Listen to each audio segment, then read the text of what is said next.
طلوع رضایی یه سرمایه‌گذار 34 ساله که در حوزه ترید کار میکنه. شیرین کوچ، یک بلاگر و مدل 37 ساله کویتی که در حوزه طراحی لباس کار میکنه. سانیا شیخ، 27 سالشه و مدیر آکادمی موسیقیه. نیلوفر خوشیاری، دانشجو و بلاگر و 27 سالشه. بهارک بهیرایی، دانشجوی فیزیوتراپی و 21 سالشه. فرنوش خانی، معروف به فرو، طراح لباس و 22 سالشه.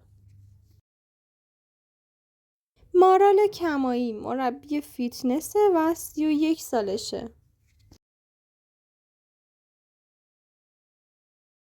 سارا محمدرضا، 31 سالشه و بلاگره.